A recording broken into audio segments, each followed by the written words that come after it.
y'all, what if there really is a firmament over our earth? Is that hard to believe?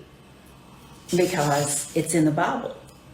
On the very first page in Genesis, on day 2, it says that God created a firmament.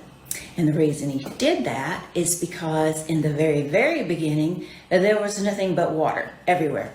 So God had to make a structure or a firmament to divide the waters above from the waters below. So above, space, is nothing but water. And then the water below were the oceans that found their level and revealed dry land. And that is how the earth was created on day 2.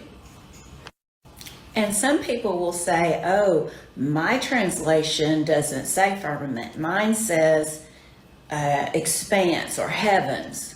Okay, well, if you go to the Strong's Concordance, which is a source to look up the Greek root words, Greek and Hebrew, I believe.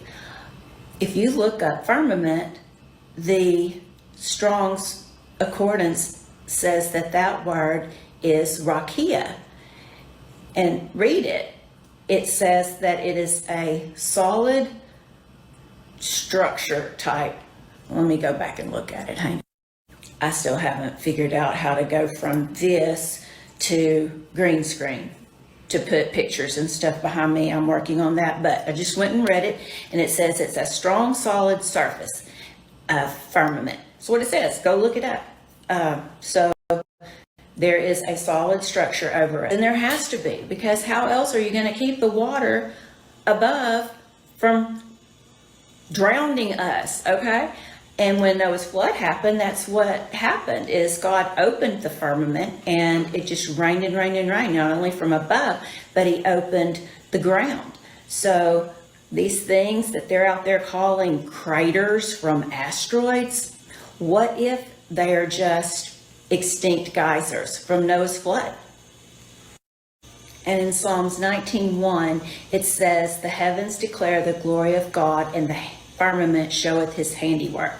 And I find it very interesting that on Wernher von Braun's tombstone, now he was the father of NASA, some call him.